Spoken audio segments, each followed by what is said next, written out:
Welcome to Bandsplainer, the podcast where we explain bands. Brought to you by We Own This Town, which is a network of podcasts made by Nashvillians. I'm your host, Olivia Ladd. So, times are weird right now. We usually get to record these podcasts in the We Own This Town studio, and I get to talk to the guest in person, but we're doing the quarantine edition of Bandsplainer, so I had to record this podcast in my closet. We had to record it over Zoom. I spilled a seltzer halfway through recording. It's not the usual audio quality, but I think that it was a great conversation, so I'm excited you're listening to it. And also, times are weird for everyone right now, so I'm glad that this podcast might serve as an hour-and-a-half distraction or a way to kind of dig into something you love and feel joy about something for a few minutes, because that's important. And I think music has been an especially good solace for me personally during this time.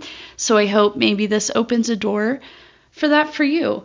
You can follow Bandsplainer on Twitter at Bandsplainer, or go to bandsplainer.show to keep up with new episodes. And you can find We Own This Town on socials, as well as weownthistown.net. Hope you enjoy.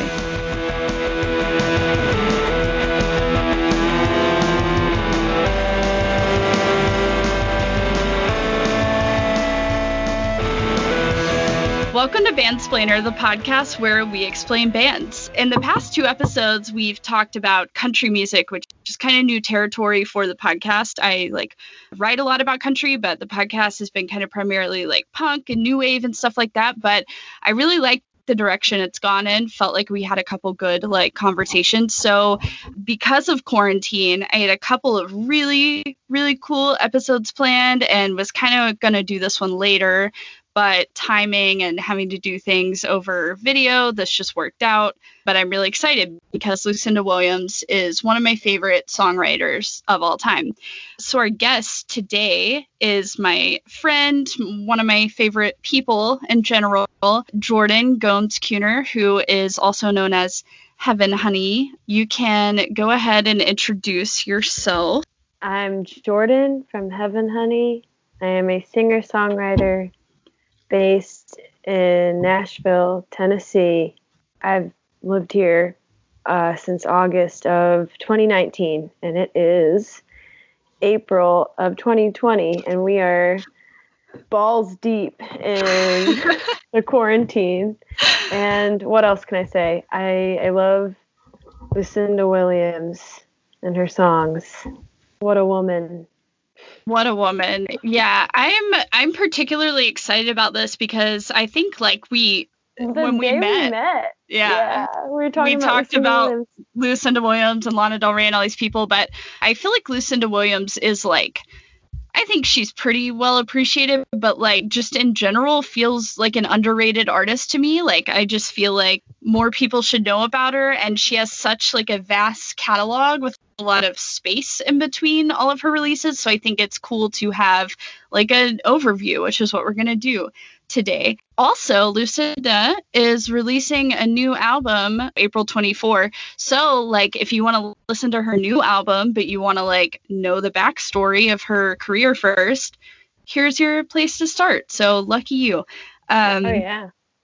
Cool. So quick overview before we get into chronological order of things here. So Lucinda Williams, I got really into in the past 2 or 3 years, I think, as I expanded my knowledge of country and folk and bluegrass and all that kind of stuff. And an interesting thing that's been just turning around in my head for almost 2 years now is I worked for Wide Open Country briefly in 2018. That was my first country writing job, and we used to have a column, a monthly, I think, thing where it was Ask Wide Open Country.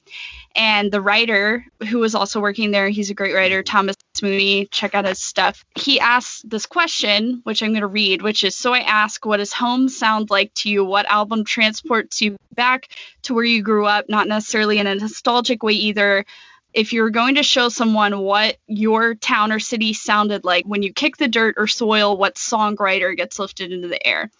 And at the time, we ended up not getting to publish that because things changed to the website. But I didn't really have an answer. I was kind of thinking like a blues artist, because I grew up in Jackson, Mississippi, which is like a really interesting cross culture of the Deep South, where you get the Deep South itself, the Gulf Coast, the Mississippi River lore and culture, and then kind of like the Cajun culture of things. So it's a really, to me, very interesting cross section of culture.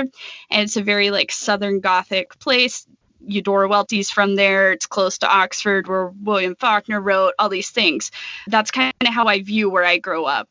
And while I didn't like totally grow up on Lucinda Williams, I mean, I like had heard her songs and stuff, it kind of came to me that she would be my answer to that, specifically Car Wheels on a Gravel Road, because she does a great job of mixing blues with country. And I grew up on like real Delta blues. She has this gravelly voice that kind of reminds me of my like relatives talking, and she just is that sound to me. And the more research I did, I realized like how true that is, because she's like lived around and in the places I have, and really just picked up and like almost created a new sound out of that, which I think is beautiful. So absolutely. So her backstory is Lucinda Williams, as a child, kind of grew up in the South. You know, she was born in Lake Charles, Louisiana, and her dad had custody of her after her parents got a divorce growing up. So her dad was Miller Williams, who was a poet laureate, worked at the University of Arkansas, actually read a poem at Bill Clinton's inauguration.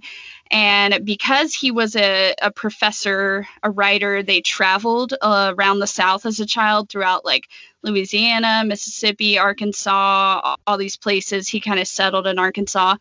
And I think a really interesting thing, kind of going back to my nostalgia and connection to this, is he was a visiting professor at Millsaps College, which is like less than 10 miles from my parents' house where I grew up. So I think that's really cool. She lived there for a little bit in her adult life, but also in her childhood. And her dad was actually mentored by Flannery O'Connor, who's like the greatest Southern Gothic writer we as humanity were ever gifted with. So like a lot of those tones seem to like drip down into her songwriting. You know, it's like really dark, I guess. Oh yeah. And like, I don't know, her dad being a poet like makes so much sense when you like just read her lyrics. Like you don't even have to listen to the music. Like it reads like poetry stanzas. Oh yeah, it totally does. She has said herself in like so many interviews that she's like a lyricist over music, but I think in kind of her second half of her career, she musically has always sounded great, which we'll talk about, but I think she got more into the experimental sonic side of things. But above all else, she's just like a fucking incredible lyricist. She's so good. Love her. So we'll kind of go into things now. So she grew up traveling around, tried to go to college. So she ended up kind of living in Austin and throughout other places in Texas, playing clubs in the 70s. And her first album, which is where we'll start, is Ramblin'. It was reissued as Ramblin' in 1991, but it was put out originally in 1979, and it was released on Smithsonian Folkways, which I think is like really cool for a debut album. It's pretty awesome. And so another Mississippi connection is that it was produced by Tom Royals. I found this article in my hometown newspaper, the Clarion Ledger, that was written after her 2016 album, I think. It talks about how her dad was friends with this attorney. So she met Tom Royals at an Ole Miss LSU game in 1964, and he was like an attorney in Jackson, and he was like, okay, we can either go watch this game or hang out with my friend who's this poet. So he did, and he stayed with them and met them, and she kind of formed a friendship with him. So during this time, the late 70s, she was living with her dad in Arkansas, but kind of, I think, temporarily moved to Jackson, Mississippi to record this album, and he decided to kind of produce it. She had all these songs and knew she needed to like put them on a record to go somewhere. So they had this group of players that she knew. They did it really tight, really fast, and put out this album, Ramblin'. And this is almost before she got into country. It's like a pretty straight up blues album, you know? Yeah, I know it didn't receive much attention, or her first two records. There wasn't much buzz around them, mainly because I don't know what label you said that she released it on, but like both of those records were put out on like smaller indie labels, which she really liked because she wanted more creative control. Yeah, and being on an indie label. She knew that from the beginning because, like, we'll get into it where there were other things where she, like, didn't like how the producer was trying to control her. But yeah, this one was put out on Smithsonian Folkways, which is pretty cool because that's like a pretty archival like way to release music. But yeah, this one is like a straight up blues record, which is really, it's like comforting, you know. She almost like, yeah, it's just that kind of songwriting. And there's an emphasis a lot on like religion, money, heartache, drinking, lots of euphemisms. Like the malted milk blues is real, a little slinky when you really dig into those lyrics. It's very raw. It is. How old was she when she did that first record? I'm not exactly positive. So there's a lot of space in between all of her stuff because Car Wheels was when she was like 30s, 40s, but she was still relatively young. So her next album was Happy Woman Blues, which was released in 1980. So she wouldn't release another album for 8 years between this. So Happy Woman Blues was released in 1980, and I think it didn't get a lot of critical acclaim because she was still a smaller artist like in the South, and a big part of her thing was she wasn't like country or blues or whatever, and this was before like Americana existed and they had a whole festival and award show every year. And so I think what's happened looking back on this album in particular is she was foundational in creating what is considered Americana. Like Americana, you go to Americana Fest, there's a lot of people that are kind of straight up country, but because they're independent, they fit in it. But then there's artists like, as far as younger artists go, I think a good example is Margo Price, where she has some like funk and blues and folk and all of that. It's not pure country. That's really what Americana is. So she was doing that a long time before. But I think Lucinda Williams walked so that Margo Price could run. Really, she certainly did walk, though. Like it took her a while, I think, to get going, or for like people to give her like credit where it was due, you know. I think so. I think she took her time too. There's actually a quote I had written down. I was watching a PBS doc, like a short 6-minute documentary. I believe it was like after The Ghost of Highway 20 came out, like, you know, a few years ago.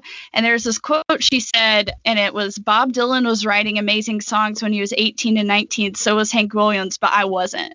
Like, she like knew that, and she knew that I think she's always been confident in her songs, because the reason she's like my favorite songwriter beside John Prine, Townes Van Zandt, people like that, is like her songs are really important and they're so well crafted and really just perfect the way they are. So I think she knew she was taking her time, but she believed in like what she had, I guess. Yeah, she wasn't willing to compromise like what she wanted for like, I don't know, like it's like a classic case scenario where like a label is forcing their artists to like fit a certain mold or have a certain sound, and she was rather difficult, I think, especially with Car Wheels on a gravel road. She was not willing to squander like the quality of the art with like she like re-recorded it, and so she was really very picky,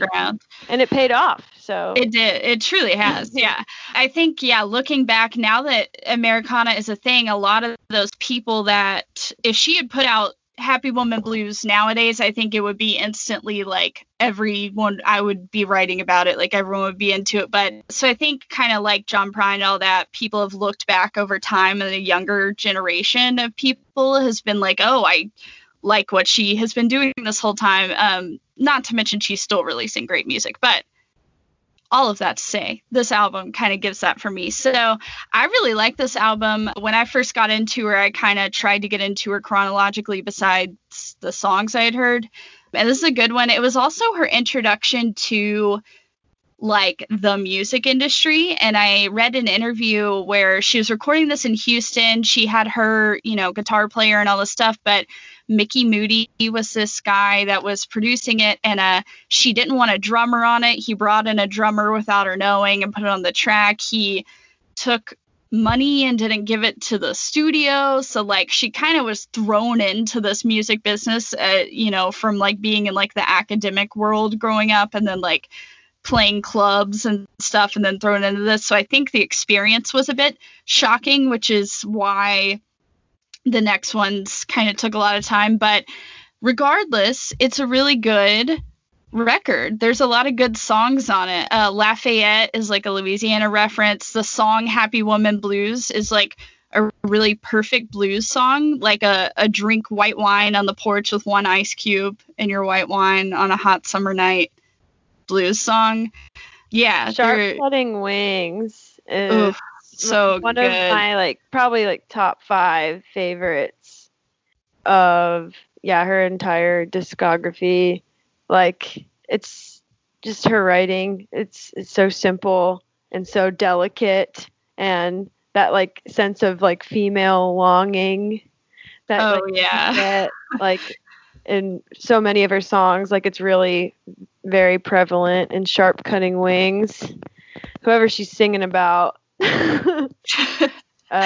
she sure did love them in a very desperate way, which I think we talked about that.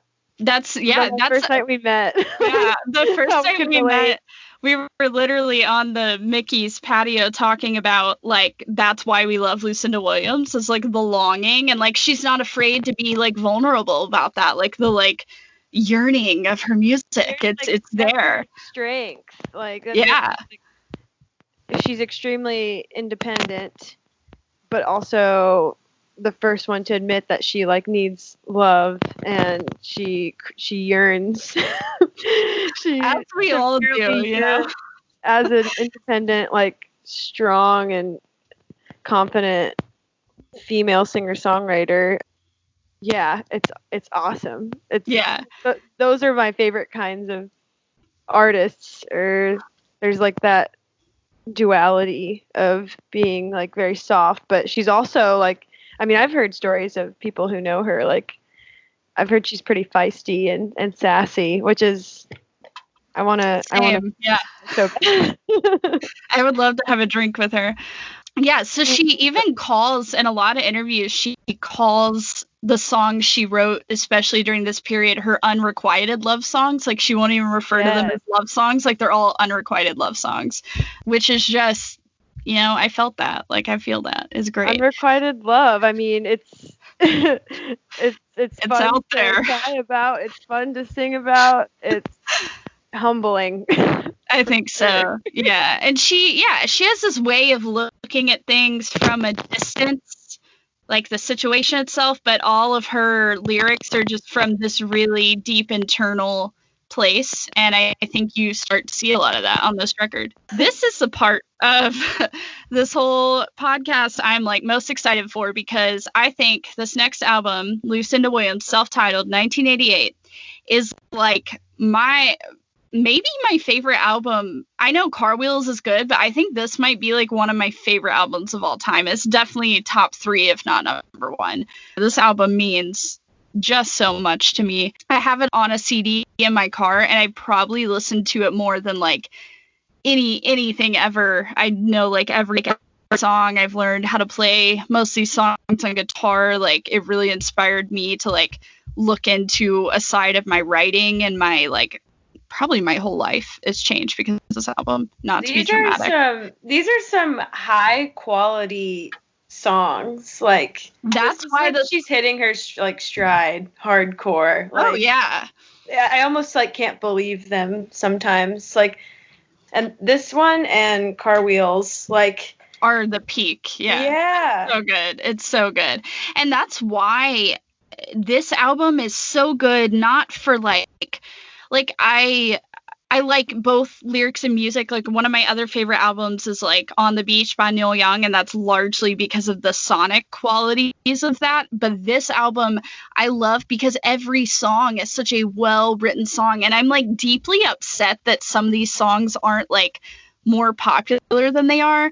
So like an overview of the album is Passionate Kisses. You've probably heard because Mary Chapin Carpenter recorded it in 1992, and because she recorded it and got like a lot of mainstream country success, like radio play, Lucinda had the writing credit and it got Best Country Song at the Grammys in 1994. Whenever she recorded it later, like a few years later.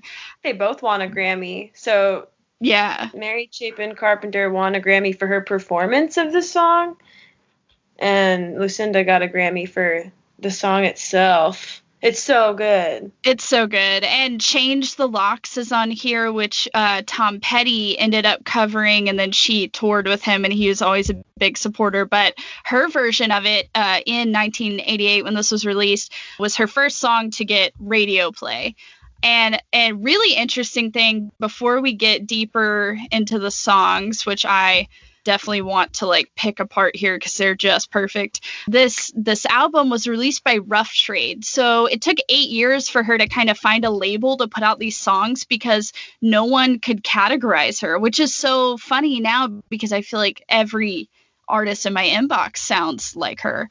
So Rough Trade is a punk label in London who put out like the Smiths records, and they like gave her a chance. But because she was in between, I don't remember exactly if it was someone from Rough Trade or another label, but kind of like when they sat down to do this album, a record executive told her like she needed to work on her songs and was like, you know, none of these songs have bridges, like they aren't good songs. And she was like really upset by that. So there's this quote where she says, "At the end of the meeting, I went back to my little apartment in Silver Lake and immediately got out my Bob Dylan and Neil Young records and said to myself, these songs don't have bridges either." And I love that quote. Once again, she just did what she wanted, and she like knew she had good songs. And also Bob Dylan and Neil Young are people she constantly talks about being really inspired by, and I love that because those are my, you know, favorites. No, they wrote some of like the greatest songs of all time, and they didn't give a damn whether or not there was a bridge. I mean, yeah, in their songs. Bob Dylan still doesn't. So he's releasing 18-minute long songs in the year 2020 without a bridge. So. And that's what I really appreciate in her songwriting is this. She lets the song go where it needs to go. She's not going to force anything on it. Like so many of the songs like will just be like I said earlier, poetry like stanzas repeated over and over again, just with different lyrical content, but there like she's never seems to be like preoccupied with like any like traditional songwriting structures. You know, the song just kind of seems to fold out the way that it's supposed to.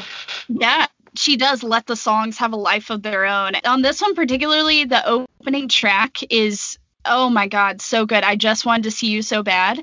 Very Bruce Springsteen. It is. It's like the I'm on fire of country music. Like it's so simple too. It's like about, she has like a crush on someone like far away, they're in town. She's like, I just wanted to see you so bad. I drove all night. I just want to see you. And I love that you said Bruce Springsteen too, because this song, when I first heard it, reminded me so much of Because the Night by Patti Smith, which Bruce wrote. Yeah. Oh, absolutely. Which is, such a cool like comparison there. That's like the first time I heard it, my friend was covering it at a honky tonk in Bloomington, Indiana last year, and I immediately was like, oh my gosh, this is Lucinda Williams. This sounds like a Bruce Springsteen song. I love it. Immediately I was like, this is great.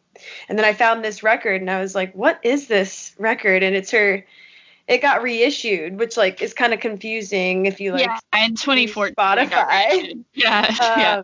The deluxe edition. Yeah. But 1988, she was churning out masterpieces. And this one really was. I Just Wanted to See You So Bad is just such a fun listen. Like it transcends, like it's got like tension and build up. It's like the excitement of like, I feel like everything I say is going to sound really corny here, but like when you really, well, that's what the song is about. You really like someone and you're like so excited to see them that it's almost more exciting, like the promise going to see them than like the actual meeting, I guess. Like that like butterflies feeling, and she captures that, and she's so earnest. It's such a beautiful piece of music. She even says in the song that whoever she's referring to, she says, I didn't know you very well. I just wanted to see you so bad, which is like just sums up like that like intense yearning you have for like the idea of like seeing somebody, even if you don't know them that well. It's still just like it's like a youthful excitement. Yeah, it is a hoot and a holler. She captures it so well. She really does. It's just great. And then the second track, I promise we won't go through like every single track, but the second track, The Night's Too Long, is, I think, should literally, I don't like logically in my mind understand how this isn't considered like one of the greatest country songs ever, because it's this beautiful story, and it just starts out as she's telling the story, but it's like she uses enough empathy to feel like she is that character, and it's about, and she totally is, you know. Well, it's definitely autobiographical a bit too, but it's about like a waitress in Beaumont, Louisiana, and she talks about like, you know, just wanting to like get out of where she is and like move somewhere else. And so in the first verse, she is complaining about like where she lives, and my favorite lyrics of that is, I'm tired of these small town boys. They don't move fast enough. I'm going to find me one who wears a leather jacket and likes his living rough. And then another one about like she saves up money. And then I just love this lyric. She said, I won't be needing these silly dresses and nylon hose. When I get to where I'm going, I'm going to buy me all new clothes. So like she has this goal of just being, more than anything, being like a new person, like a fresh start. And I love that. The chorus is really beautiful. And then the very last verse before the chorus again is so simple.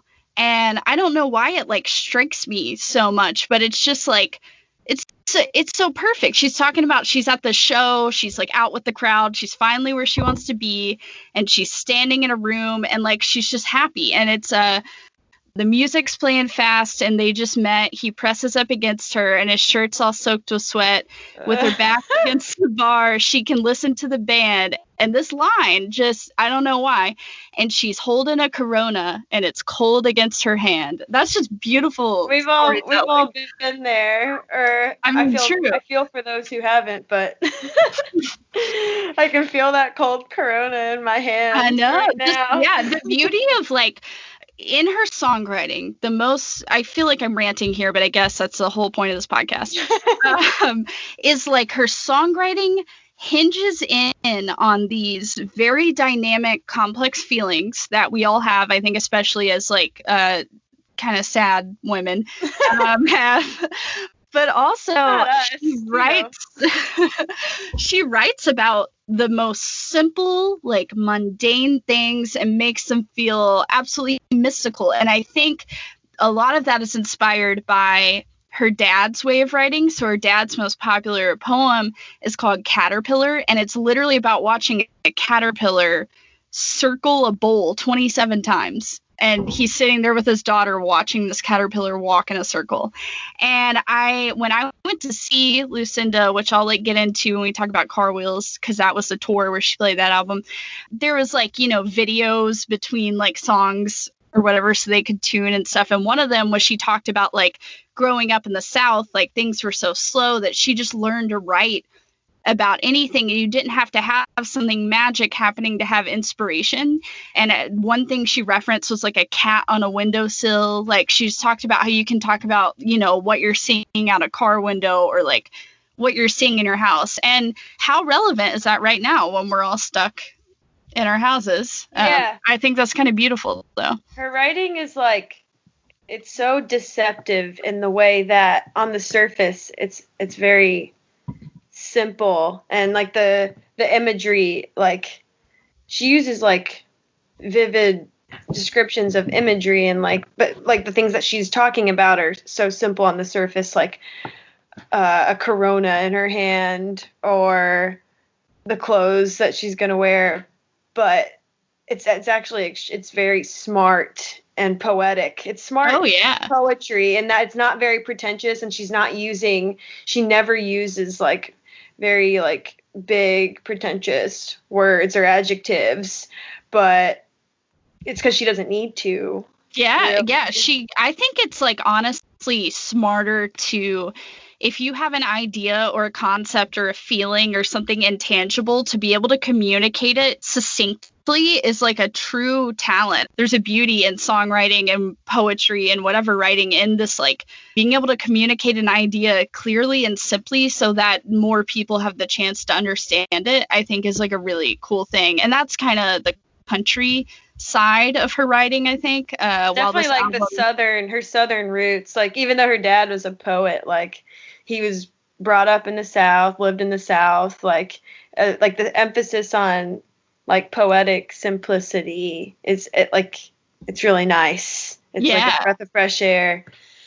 No, I grew up in a household that was both my parents had me reading like Faulkner and Flannery O'Connor, Carson McCullers, Cormac McCarthy. So I'm like really, as a human being, I'm really into the whole Southern Gothic thing, because it's like I also grew up in a place that literally those stories are not an exaggeration. Like that's all real, like the Southern Gothic thing. And I think, she totally just picks up on that. And I think she talks about, I saw another interview where she talks about like her songwriting is just working through baggage. Like she's like, my childhood, like I'm still working through all this baggage, and I'm putting like the spin on it. So that's where you get like maybe a darkness or a sadness, but the poetry itself, there's like a beautiful, I just think, school of writers that have come out of the South that all kind of share that common ability, I would say. I'm just not realizing, I'm looking at my phone, I didn't realize Patty Loveless covered The Night's Too Long. She did. I love Patty Loveless. She's great. Yeah. Passionate Kisses. Am I Too Blue? Am I Too Blue is a very a soft rock track off the album, but it's that one reads just like a poem. Like it does. Am I Too Blue for You? It simply poses a question and then like asks more questions to support the idea, which is really great. And Passionate Kisses too goes back to that like simple writing. Is it like the lyrics, is it too much to demand? I want a full house and a rock and roll band, pens that won't run out of ink, and cool, quiet, and time to think. Like she just, like yearning, even not in a relationship context, where she just like wants these simple like creature comforts of human life and writes about them. And that's such a talent. I love her.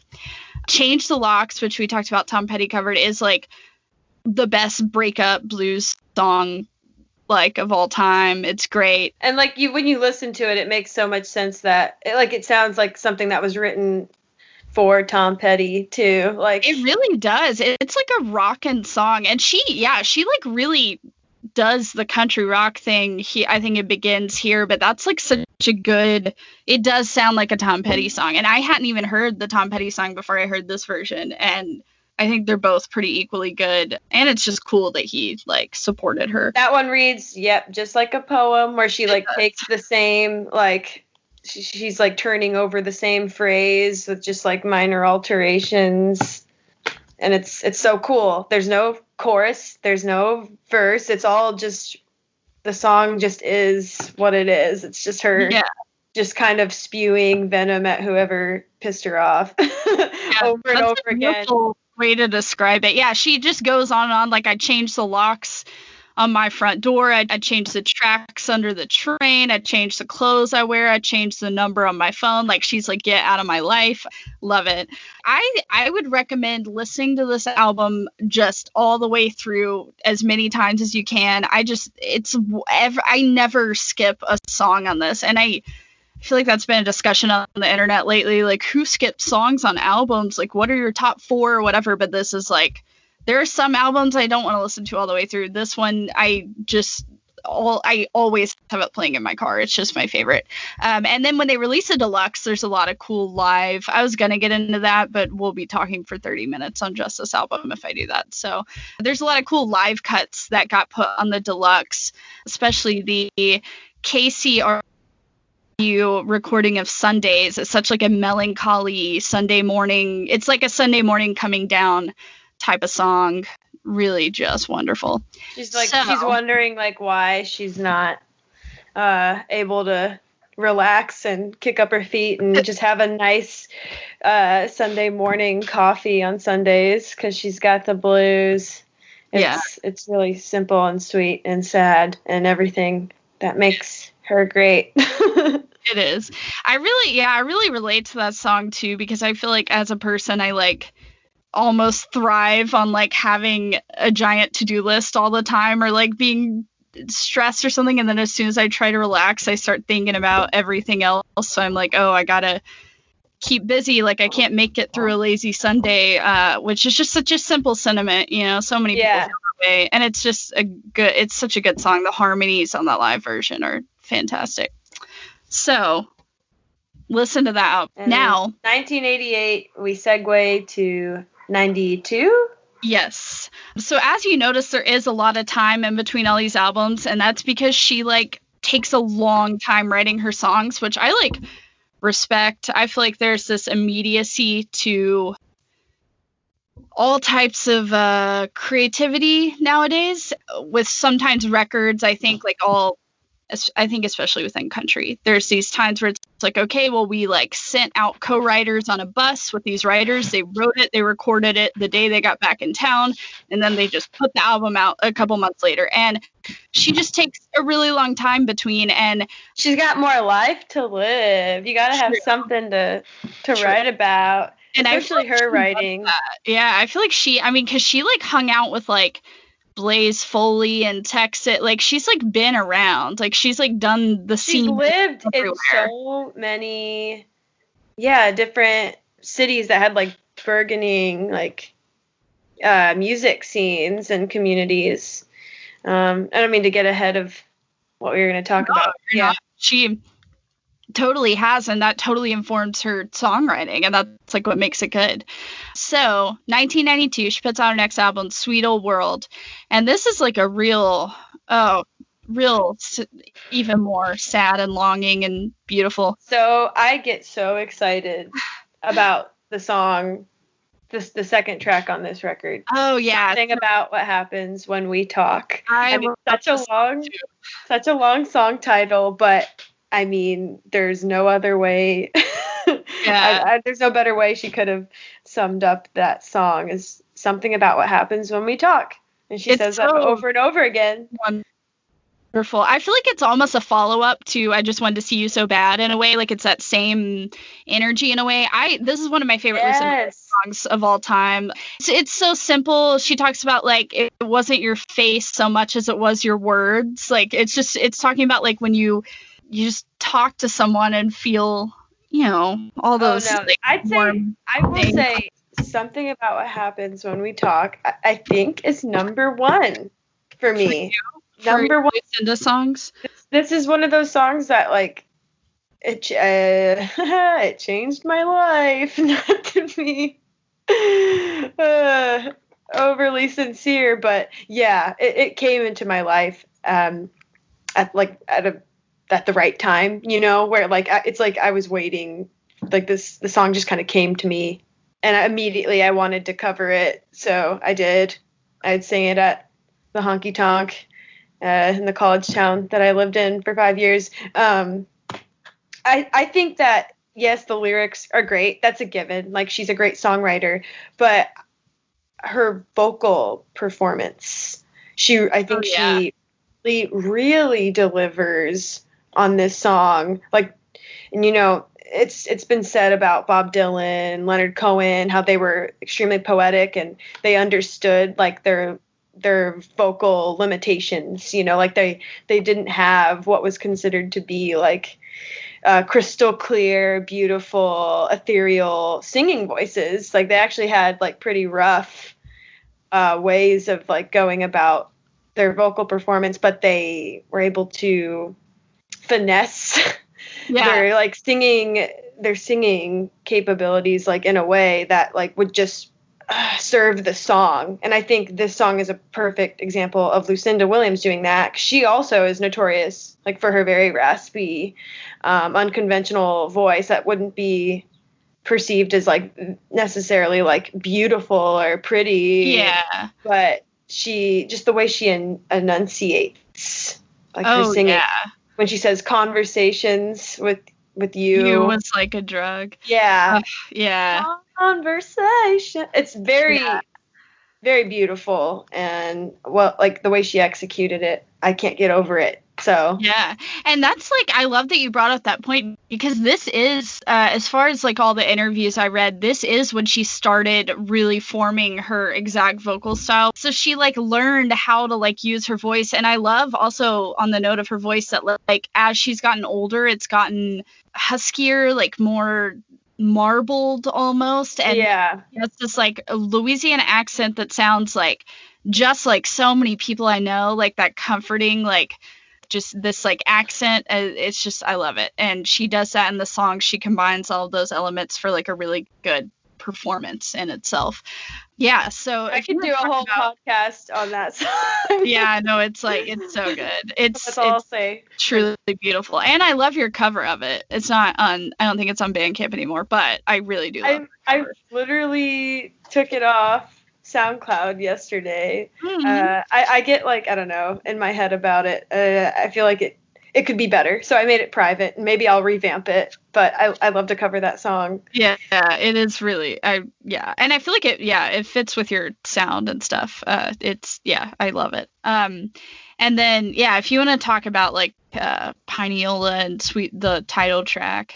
Well, I know that Emmylou Harris covered Sweet Old World because she wanted, like, after she learned about Lucinda Williams, I think it was probably like after Passionate Kisses, she had like a lot of nice things to say about her and was like kind of shaking her head at how little like credit Lucinda Williams was receiving in the country world. She's like Lucinda Williams is like one of the best out there. So she covered Sweet Old World, which is a sweet song.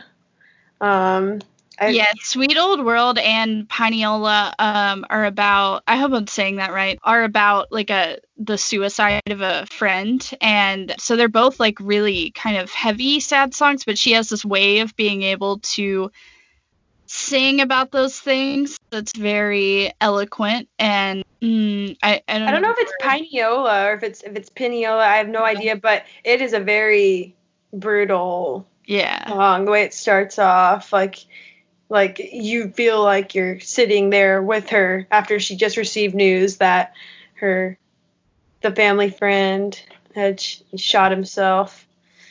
Frank Stanford. It's family friend and fellow poet.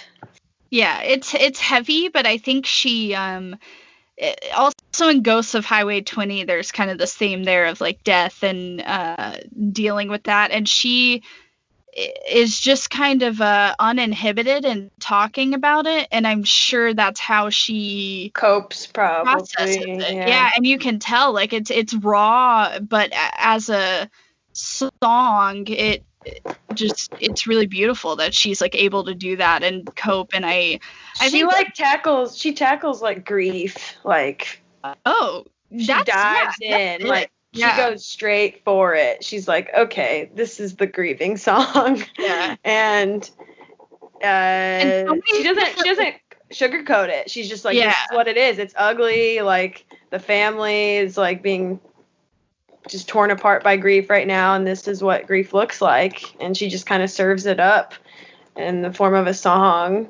Yeah, that's a good one. That's like, I'd say like a career triumph. Tiny Oh, yeah. I think so too. Grief is something, I think that there's a lot of songs about different types of pain or sadness or even depression, but grief is such a unique, it's the worst thing anyone has to go through. It's like the hardest feeling to go through. Yeah, I feel like heartbreak, but then there's grief. There's death and grief, and it's so hard, and it can take years and years to process, and it's not. Well, people sometimes are just avoid talking about it altogether. So yeah. I think it's super like brave on her behalf to like just paint that picture.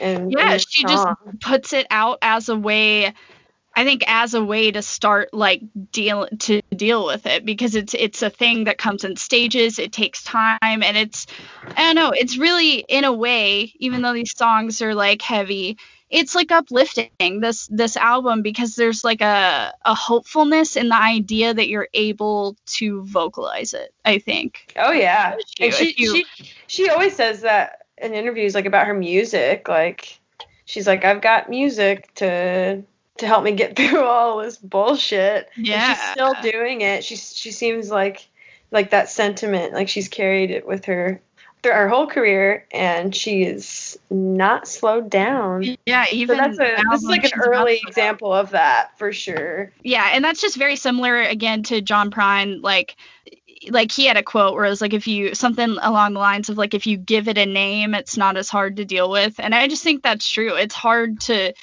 like, we all go through all this stuff, and it's really beautiful to have a songwriter that just understands it from their own perspective, and it feels like from yours, you know. Just love her, not to get too cheesy. 1992, there's like a 6-year sort of break here where she took a really long time and focused in on writing a new album. And she moved to LA and eventually ended up moving to Nashville in the latter half of this time period. And she took a really long time writing the songs for this next record. And it all began sort of, the recording process was, I don't know if I have the full story. From what I understand is like she recorded it, some of it in LA with her old like partner, like friend who was a producer, creative partner, and didn't like the life the songs were given in recording, and she didn't really release it or anything. And I guess there were some masters out there or something. And in 1996, she was asked to be on a duet with Steve Earle, who now she's kind of closely associated with, as far as like people are probably fans of both. Like I love both of them. So the album I Feel Alright, they recorded in Nashville, and they recorded the song You're Still Standing There, which is like a really great song. Should listen to it. She's done a million collaborations, but this might be my favorite. And anyway, Ray Kennedy produced it in his studio in Nashville, and he's done like all of Steve Earle's stuff for the most part. I actually got to interview him about a year ago, and still haven't been able to get anything published from that, so it sucks, because there's a cool story I would love to share, but I'm like holding out for like to write about it. But basically, she loved the way he did her vocals on that, which is what we were talking about in the last album, Performance. So she moves to Nashville in 95, right before that happened, and is like, let's do this album. Let's produce Car Wheels on a Gravel Road. And this album, so it won the Grammy Award for Best Contemporary Folk Album that year, which is a big deal. It also is literally considered like the nascent on a record. Like, you have this and the Oh Brother, Where Art Thou soundtrack, and those are like what created what we now know as Americana, which is like my daily life is all swallowed up in that, you know. She created the sound where she already had the blues, she had this like country songwriting element, and then she brought in like the influence, which I especially kind of talked about in the intro, where like I feel like she sounds like the place I grew up, because she brought in this like folk music and Zydeco elements in this record, and rock and The songs themselves are just perfect. And most of this was recorded with Ray Kennedy, where they were all in the same room, kind of recording as live as possible, not doing a lot of overdubs. And one of the songs on the actual album, I think, was just like the demo they had made, because it just turned out so perfectly in the studio. So it just has that feel to it. Like you feel like you're at a show or something. I have the CD. I keep it in my car. It's a great, I mean, Car Wheels on a Gravel Road. Yeah, it's a great one to keep on you. Good one. At the time, when we just met, I was like listening to that CD a lot because I covered Too Cool to Be Forgotten, and love that song. That song is amazing. It's complicated. It's hard to sing. Like her phrases are kind of off kilter. They're off kilter. So I was like studying up on it, and I kept it playing in my car like for a few weeks there because I was gearing up to perform it. So yeah, that's probably why. I think this record like changed everything for her. She was like, after she like, you know, won all her accolades, like, which was like this album had a lot to do with that. I think afterwards she was just kind of like, okay, like I'm gonna do what I want now. Like this, this made her career. It got her to a point where she could just like Lucinda Williams. Yeah. And I think to everybody that she could do whatever she wanted and do it. She proved to herself that like she was like, I'm just gonna, like, she was stubborn. She's like, I'm gonna wait 6 years and write all these songs and then do it how I want. This album is how I got into Lucinda, and I think pretty much everyone can say that because it is her most popular album. And last year, no, 2018. Sorry, I don't know. Time doesn't exist anymore. We're in quarantine. 2018 was like the 20th year anniversary, so she did a tour where she played the album in full, and I went and I saw her at the Ryman. Emmylou Harris came out, but just seeing her sing this album all the way through 20 years later and tell the stories behind every song was so one of the best shows I've ever been to. I want to like choke up talking about it. Jealous. I've heard about that tour. It was amazing. You definitely, I mean, I'm getting ahead of myself, but my introduction to Lucinda Williams was the song Fruits of My Labor. Ooh, just because that's like we'll talk about that song. Yeah, that's like I'd say it's one of her most mainstream, and she's not by any means mainstream, you know, but if you had to like say what track is like maybe the most famous, there's Passionate Kisses, there's Fruits of My Labor, but I don't think that as a Lucinda Williams fan, you can really like come to know her as an artist and how great she is until you've listened to this record front to back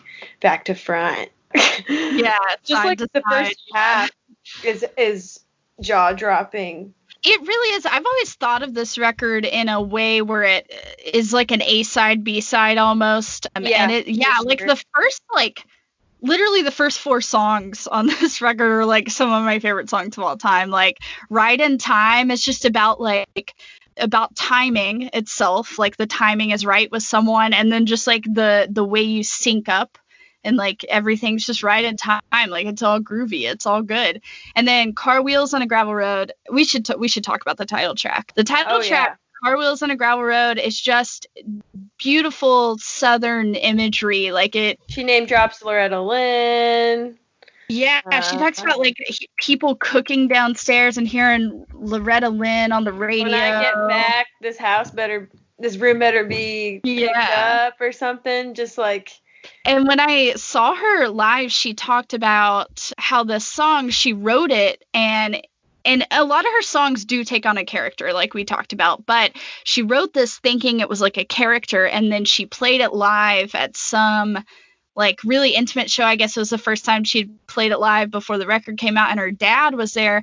And he was like, that song was about you. And she was like, no, it wasn't. Like, it was about some character I made up. And then he referenced the line, child in the backseat, about 4 or 5 years, looking out the window, little bit of dirt mixed with tears. Like, it gives me chills to like read the lyrics of the song, because it's also talks about driving to Jackson, like that's where I grew up, and the cotton fields stretching while you're listening to Hank Williams on the radio, and beyond nostalgia, that truly, like, you should look up the lyrics if you listen to this. Like, arguably one of the best things about this song, and then like Lucinda Williams overall, is like how she's able to, well, there's like this striking imagery, right? Like a little bit of dirt mixed with tears. Like that's beautiful. Kind like, what do you make of that? Like that's so, like, it's something you can't hide. It's very in your face. Yeah. Yeah. She's just kind of like, here you go. Here's this like picture of a dirty little kid like crying.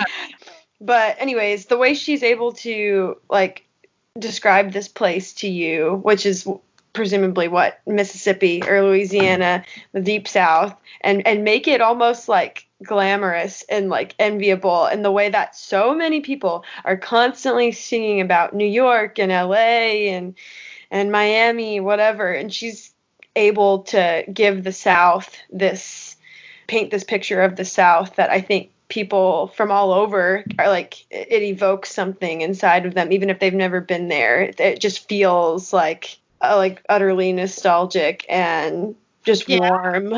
It does. I didn't grow up in the South, and I feel like I've been there, you know, like I feel like that was me when I was younger.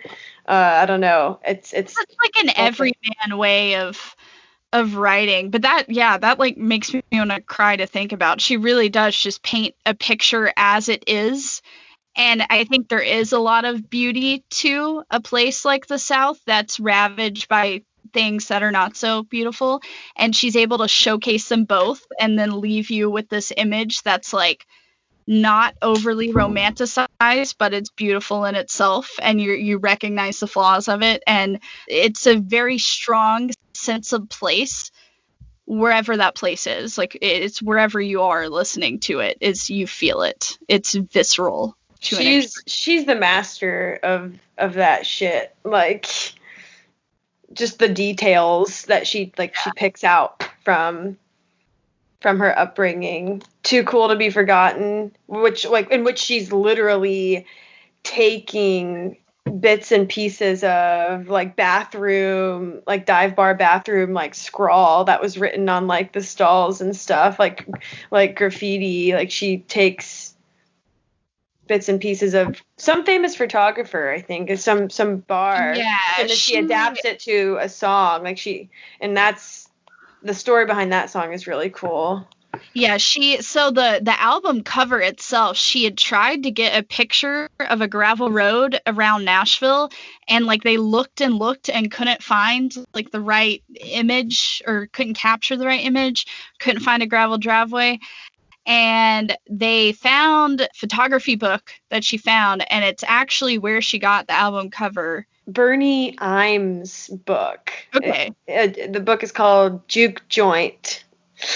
And she does say Magic City Juke Joint in the song, and in the back there's like a photo of three young men in the bar, and there's graffiti on the wall, and behind them that reads True Love, Junebug versus Hurricane, and then Too Cool to Be Forgotten. Yeah, and that's where she got the song, was that whole image. And like, what's funny is like I listened to that and the Junebug lyric, I was like, I don't really get it, but I kind of do get it. Like, in a way it makes sense in the context of the song, but then finding that for her to be able to lift something out of a photo, like thinking about it, you know, like she paints the picture of the photo through that. It's great. It's a great song. It's really good. That's one of my favorite Lucinda Williams songs. Oh, like, yeah. I think that one in particular. The production on that song is perfect. Striking. Like the very minimalist like drums that kick off the song. Like it's so good. It's that shit you want to hear. That good. The music that sounds good when you listen to it. Oh yeah, can't deny. Like the guitars. Oh my gosh, it's all great. Drum kit that was like from the 1930s, so it was like tinny, had that quality to it, and that's why that's like why the album sounds like that. It's just cool to find these like intricacies of like why something sounds like it does. Drunken Angel is a song she wrote about Blaze Foley, and it's also just like a really another banger for sure. Just a hit. Oh, it's so good. Like all the lyrics. Lake Charles I love because I grew up hanging out around places like that and going to family reunions on a lake. She talks about like listening to Howlin' Wolf, so once again a strong sense of place and imagery. I think I Lost It is one of her most popular. Like it's been re-recorded and covered. It's on Happy Woman Blues too. So she took it almost 20 years later and put it on Car Wheels. Yeah, it's so good. It's like a theoretical, like it is like your heart kind of thing. Like I lost it. It can mean so many things. Exactly. Like, yeah, it's like a theoretical song, and it's just like it's really great. And that one is also based on like a bumper sticker around either West Texas or Louisiana that was some sort of slogan for something people that lived there were doing, and it just said I lost it, and she saw it so much while she was driving around that she made it into a song. Once again, she just is observant also. Yeah. A keen observer of her world. Metal Firecracker is funny because it's about her dating her guitarist, and they had to kind of like sneak around, so the Metal Firecracker refers to like the tour bus because there was so much like heat between them alone in this tour bus. Weird. Gonna like explode like a quote unquote metal firecracker. I think that's so funny. Weird. I like that. Greenville is good because that's a town in Mississippi. I just love that song. Still I Long for Your Kiss goes kind of back to those other songs we talked about where it's like longing and pining. And I could go on. All of these songs. Jackson is a great song. Down the Big Road Blues. I love all of her blues songs. Like the title ends in blues because she howls them out almost. Like she has that bluesy inflection, and she's constantly referring to the color blue and then like the blues themselves. But no, this album all the way through, it demands to be heard and listened to. Is every song. Yeah. It's just like a really cohesive, beautiful thing, and every single song on it is really good and really deep and like you were saying, deceptive in this way where the more you listen to it, I mean, I've been listening to it for years at this point, and every time I listen to it I find another detail either in the music or the lyrics that just blows me away. It's a great album, and it literally did establish like a bottom line of like this is kind of what we call Americana now, because there were the troubadours, there were the country people, there were the blues singers, and Lucinda was one of the first mainstream artists to just go all in on all of that and make these like Americana records. And someone like John Prine is certainly an architect for Americana, and someone like Steve Earle definitely is like has influenced it, but like this record itself is like the textbook definition of that. That's just so cool. It just shows like how well she was able to execute something that was uniquely her own, like she didn't have a rule book. Blueprint rule book. I will say one more thing about the record before we move on, and that's how smart I think the production is, and how like they hang. Yeah, they hang back a lot. Her players did. Like nothing is, I think, bogged down at all throughout any of the songs. Like her lyrics, her vocals are given room to breathe. That's how I feel about Too Cool to Be Forgotten. It's very like thinned out, which I really appreciate about the record overall. Yeah, a true triumph. That is for certain. Yeah, it's her Grammy, baby. So Yeah, she had this is her second Grammy, so Yes. she's really heating up. It's sparse in the right places. There's no pedal steel like introducing and ending the song. It's just like things where they need to be, just done so well. Before she put out her next album, I think she was still in Nashville. In 99, she did a Graham Parsons cover with David Crosby of Return of the Grievous Angel, which I think is like just one of the best country songs ever for a tribute album. And I think that's an interesting cover. And if you like look it up, she has like a giant, like we're talking dozens of collaborations, because she takes so much time in between recordings that I think she like writes these songs, sort of works in silence, and then has other musical things she does, which is collaborating. So she's collaborated with like a lot of people, which I think is cool. She's sung like background or like help people write, especially from this point forward in her career. So like we said earlier, Self-Titled and Car Wheels, I think, are like the peak era, like Sweet Old World and all that. So I think that's what people immortalize, like what Lucinda Williams, that's like how she got started and stuff. So I probably don't want to spend as much time on all of the other albums. Well, World Without Tears deserves it. But from this point forward, like we said, she won a Grammy. So she was like, okay, I've been doing this thing for almost 20 years. And she, with her next album, Essence, 2001, which is like a really good album, she did what she wanted. And she created more loosely. She started to draw out songs to be longer and put a focus on the sound. And so she said when she was writing this that Time Out of Mind by Bob Dylan had just come out. And that's kind of the simplicity she was going for, where she had simple lyrics and song structure and then let the band just stretch it, just like play it. And a lot of her songs are less narrative on this, and I think she's definitely like worried about its reception, but I think it did well with her. Get Right with God, which is a song on here, won her third Grammy.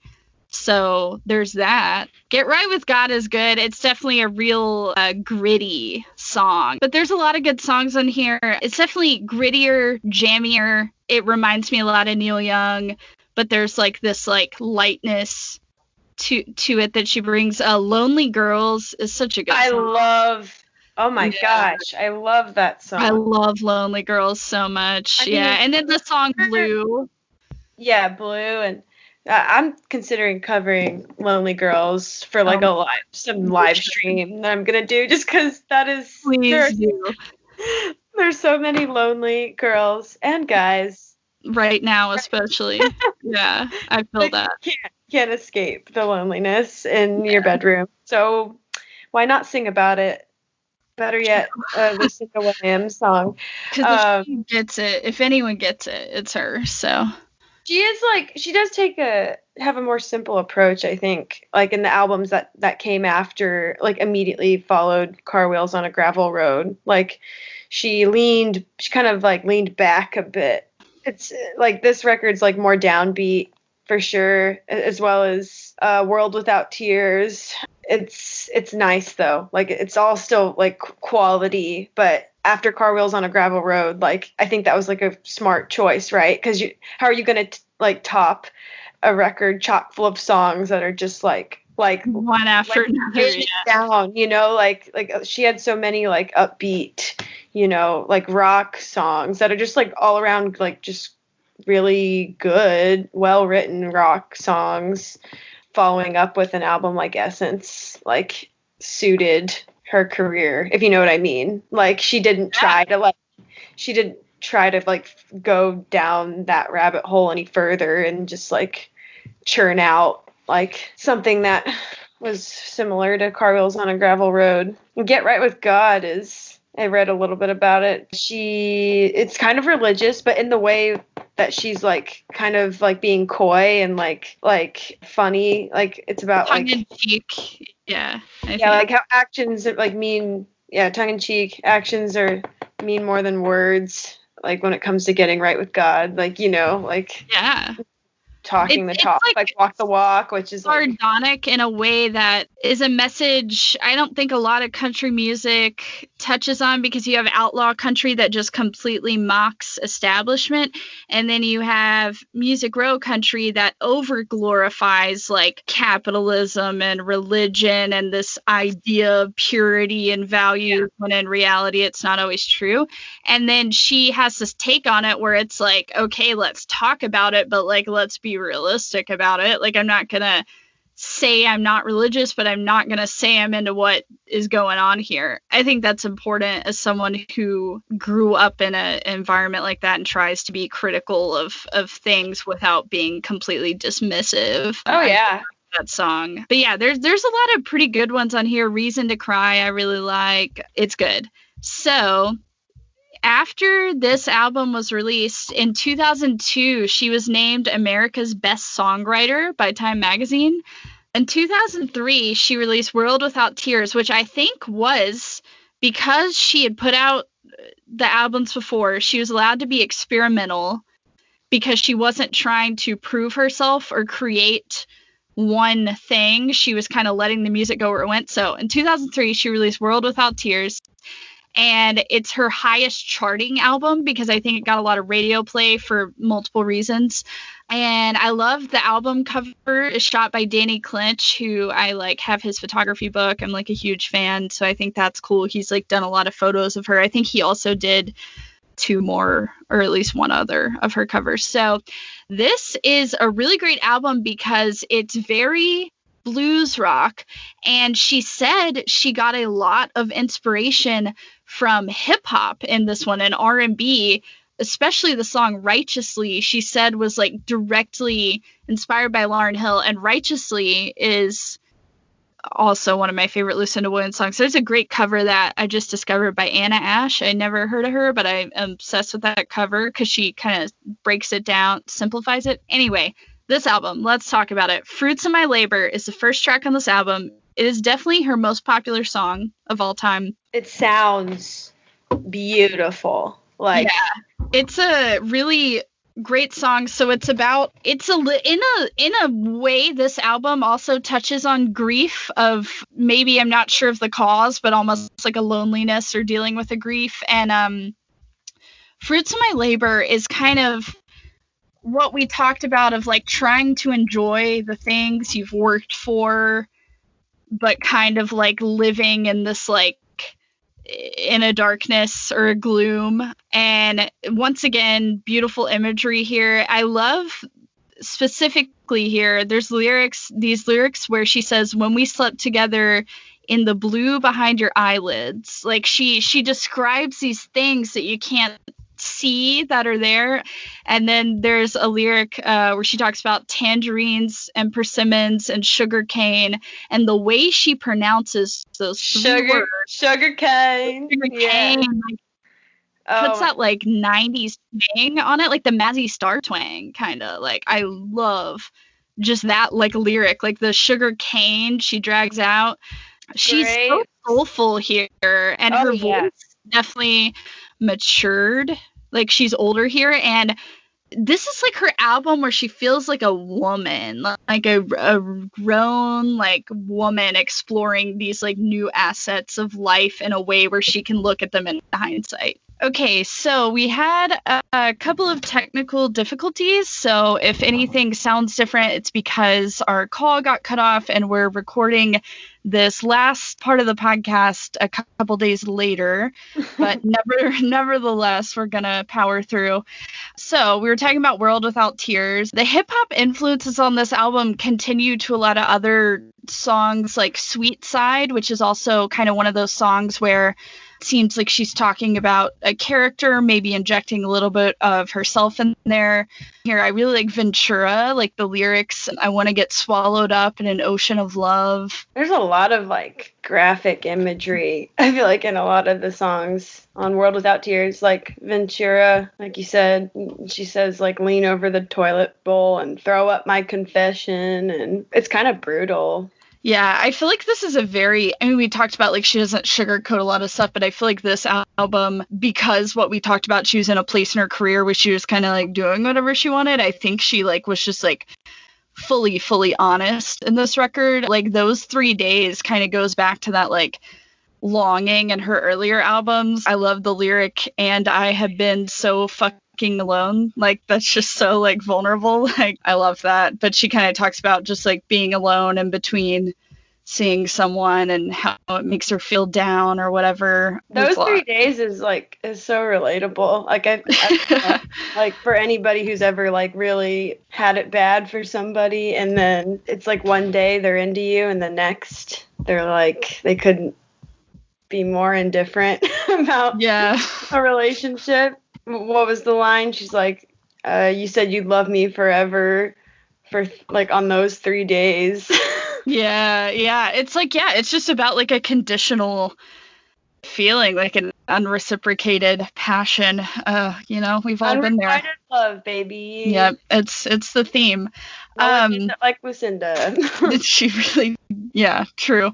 There's kind of a big break between studio albums here, another 4 years, but her record label at this time was kind of pressuring her to put out another record, so she released a live album called Live at the Fillmore in 2005. And around this time, in 2004, her mother died, and she obviously had like a complicated relationship there. And so she says that this is when she entered a prolific stage of writing where she was just like every day just like pushing out a song, like it became really easy and a rhythm, and that was like all she was capable of kind of like doing creatively, which worked out great for her. During that time, she wrote all these songs for her 2007 album West. This is the album that was produced by Hal Wilner, who recently died, unfortunately.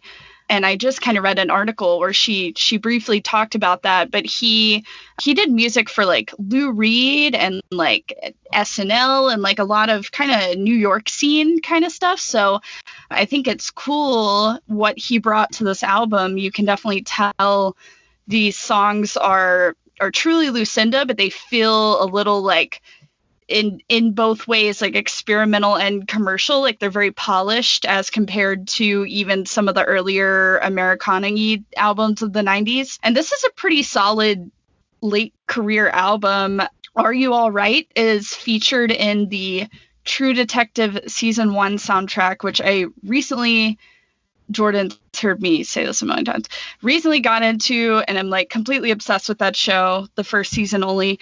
I watched it because you got into it, and nice. I only saw this first season, and I took the opportunity to watch it all and binge it when I was violently ill in early February. Are You All Right?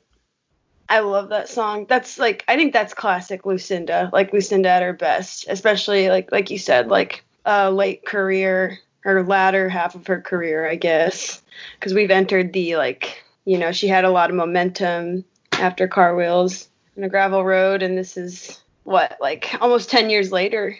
Yeah, that's such like a tender song. Like it's like a really like just empathetic song. In True Detective, it plays in the scene where I can't remember what episode, 3 or 4 or something, where Matthew McConaughey is like trying out these fake drugs in this like little country house kitchen. It's a really beautiful scene.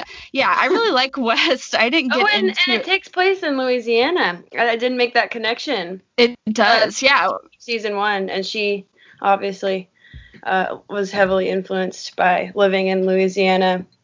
Yeah, it's such a good soundtrack because T-Bone Burnett did it. There's a lot of like, there's a Steve Earle song in there too, which fits right in. Anyway, I really like the title track off this one, Where Is My Love? Yeah, it feels like Lucinda has this, I don't want to say like brand or something, but like her like creative, this is what she does, and she's just doing it here in like a really well produced just like record, and it's like, it's a good record. Yeah, so, it's definitely polished. Yeah, it just feels like... It sounds timeless, like Are You All Right? Definitely. Yeah. It can fit in 2007 or in the 90s or, today. Yeah.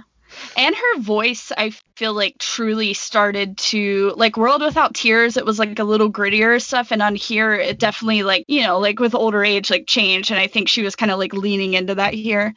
So, and around 2008, she got together with Tom Overby, who is her manager and husband, and they're still together, which is cool. So she put out Little Honey, which, like, I don't really have a lot to say about this one. I like a couple songs like Jailhouse Tears and stuff on here, but this was kind of her least successful album artistically. The aesthetic is definitely confusing. Yeah, it's just not like... After the album art, it's a little... missed the mark. Yeah, I don't, like, know what the whole story is there, but that's, like, even in interviews, she said, like, she's like, it's not that I hate this album, but it's not, like, my best or whatever, but I don't know, in every podcast we do, there's always a point where it's like, this album is okay, but yeah, it didn't fare great commercially, but she's obviously bounced back from that. I know the song Honeybee is, like, a sexual innuendo, or, like, I don't know, it's if you've listened to the lyrics, it's definitely about, like, a sexually charged relationship. Yeah, that sounds classic. Yeah, that's like her very first album was a lot of like straight up innuendos that are like, oh, like that seems like something like John Lee Hooker, like Howlin' Wolf would do, you know? And so Yeah. I kind of like that she still does that in older albums. 2011, she released Blessed, which I think is a really good album, and to me is one of her most like Louisiana sounding albums, or like New Orleans-y almost. It sort of has that spirit or feeling to it. I don't know, I really like it, but this is also like she's been around the block at this point, so I think she's writing in a more positive light on this album while still being pretty honest. Yeah, I don't know. I've noticed that the lyrical content starts to like gravitate more towards like spirituality.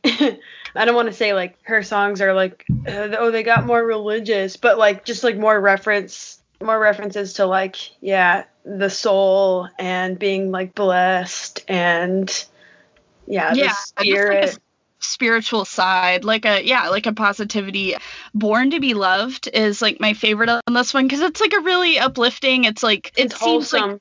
Like a response song to a lot of the stuff on World Without Tears that like genuinely just confronts like trauma straight up, which like we talked about, she's probably done through a lot of songs, but this one is almost like a response of like, no matter what's happened to you, like you're allowed to be loved and you deserve it, which is like so wonderful to hear, you know? And I think it's partially like, obviously your life influences music, and she's like found her life partner around this time, and like, yeah, it's a sweet, wholesome album. So we have like two left to talk about. So getting to the nitty gritty. Yeah. In 2014, she released Down Where the Spirit Meets the Bone. I would say more like Southern rock, straight up. And so the title of the album comes from a lyric in the song Compassion, which is based on a poem written by her father that shared the poem had the same name. Down Where the Spirit Meets the Bone, I really like. I saw her play a couple of these songs live. I think West Memphis is probably the most popular track on this, and it's a real Southern Gothic, like that's the way we do things in West Memphis. It talks about crimes or secrets in a Southern town sort of thing, and it's like a real gritty like song. And she also kind of goes back to being more politically vocal here, like Foolishness is could be interpreted as that. And when I saw her play it live, she talks about like, don't need that foolishness in my life, don't need liars in my life, all this stuff. And she talked about like, don't need racism in my life, don't need sexism in my life, like whenever she sang it live, which was definitely like a snide remark at Mr. 45 there. So it was cool. This was in 2014. Oh wait, no, but you saw it when live. I saw her live, yeah, she had like changed the lyrics, which I love when people do that. It's getting, like, her recent work has been getting very, like, Dylan-esque. Yeah. But oh, yeah. Her most recent stuff is very Dylan-y. Yeah, very, like, just, like, Spitfire, sort of. Stand Right by Each Other is also, I really love that song. It's just kind of about like, each other is all we have. We gotta do that. So that's a pretty good one. It was recorded in North Hollywood. And when I look at the world, I've never seen the show Nashville because I tried to watch like the pilot episode and it was too much like my actual life. Like they were hanging out at the Opry and I was like, oh God, I do this for work. I don't want to watch this on a TV show. But that song was apparently covered at some point on that TV show. Oh, weird. And yeah. And then we come to her final release before the album that's like about to come out. So Ghost of Highway 20 came out in 2016. You'll also notice she's kind of releasing albums closer in time because I think she just like has kind of all these songs sitting around and has the resources, whatever. But 2016, Ghost of Highway 20 was a big, I think, release for her because to me, it's like the best of her later albums, probably since World Without Tears. And I think there was like just a large amount of press done for this album too. Oh yeah, definitely. So what happened is her father died of Alzheimer's in 2015.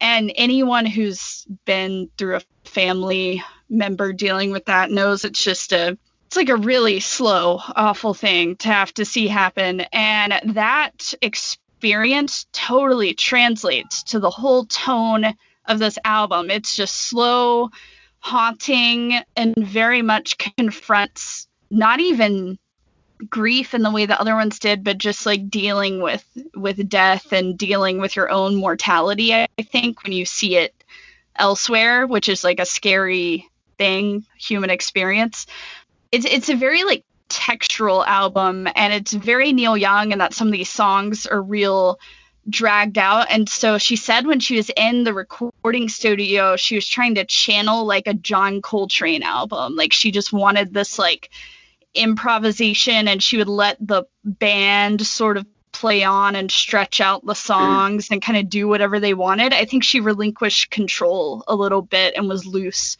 with these songs. You can tell she loves John Coltrane. Yeah. I think she talks about him in Righteously. She does. Yeah. It's like, I don't want to play any games or something. Just play me John Coltrane. I love that. And the final songs, there's 14 tracks, and she wrote specifically If My Love Could Kill about her father, and she also talks about like doors of heaven. She talks about her own mortality, like if the doors of heaven are open, let me in. And she talks about Highway 20, which like if you've lived in the South, you've probably driven down, and kind of like the ghost of her memories there, and good and bad, and how they don't sit right sometimes. Yeah. And it gets pretty existential. Oh, like, it really is. When she's talking about like the ghosts of Highway 20, she's like also like gearing up to like join the club. Like, yeah, she talks about her own death like on 4 or 5 of the songs here, like straight up, like if there's a heaven too, like just like how she's like, okay, I guess I've accepted that this is going to happen to me, and I'm ready, and like I'm going to be where all these people or memories of my life have gone. It's kind of crazy.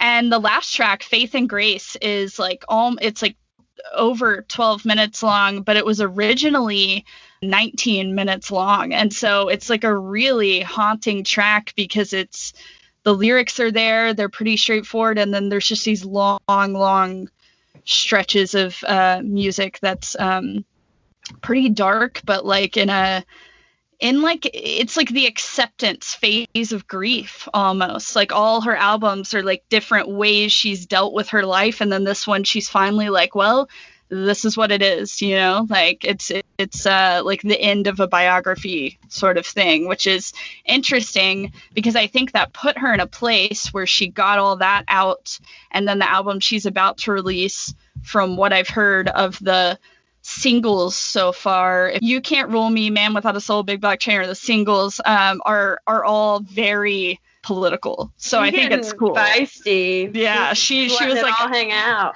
I've talked about my life, so now I'm going to talk about what's going on. So kind of between that time, there was a re-release of Sweet Old World where she re-recorded the songs, and Jacob Dylan sang on It's Gonna Rain. I meant to mention this earlier, but Magnolia, which is on the album, is a J.J. Cale cover, which I think is cool because I love J.J. Cale's music. And it's cool because I think on some of these songs, they sound, they're given a new life with her like more gravelly voice in older age, like Sidewalks of the City. I actually prefer this version. It's definitely more polished and produced. And then since then, she's continued a lot of collaborations. In 2019, she produced Jesse Malin's new album, Sunset Kids, which was like one of my favorite albums of the year. I got to go see him play it all live last summer at like a really intimate show, and she co-wrote a lot of those songs. Did I tell you that I opened for him? Yeah, that's like really cool. He's a great songwriter. He's really nice. Honestly, like he was really nice to me. And I'm so corny, like I covered something about what happens when we talk at that show with my guitarist just because I wanted to, and he like came up to me and like talked to me about it afterwards, and he talked a lot about Lucinda throughout the set, like in working with her, and how like he was nervous at first because she writes such good songs, but that it like went really well. Yeah, she did sing with him on like one of the singles too, I think. Yeah, she sang with him on Room 13, Dead On, and Shane off that album. But yeah, that's a great album too. Like, I think she's exercised her talent as a producer more also, which I really love to see an artist do that, like transfer like someone whose music I've loved and then see them work on other albums, and then I find new artists that sound similar or I really like automatically because they transfer their sound onto that, which is really cool. So her new album is coming out soon, or may have already come out by the time you listen to this, but I hope this whole podcast served as a way to get to know Lucinda better so you can go back and listen to her old stuff and continue to follow her work, because it doesn't seem like she's stopping anytime soon. She seems to be pretty creative and just as good as ever. Hopefully when we can go to concerts again, she'll tour. So I guess that's it. Is there anything else you want to add? Yeah. You know, a lot of people separate the art from the artist, to each their own, but it is really nice to hear stories about like your heroes that like lead you to believe that they'd be like kind to you if you were to meet them. She is doing the damn thing, and like you said, it doesn't appear to be the case that she like plans on slowing down anytime soon, which is badass. She's like what, 67? Yeah, so. And she's still doing, I saw her she did like the Luck Reunion live stream, and it was like really good. Yeah, I feel like she's still doing the thing. It is just good to know like a person who's a good songwriter like means what they say, and just having someone who you can relate to in so many ways, on so many levels, on years and years of songs is a really nice thing to have to hold on to. So I'm glad we have Lucinda Williams. The real deal. The real deal. Okay, well, that's pretty much it. That covers most of it. You can look up more stuff, and we'll post a playlist in between this and the next podcast. But thank you, Jordan, for Skyping in and doing the podcast. And thank you guys for listening.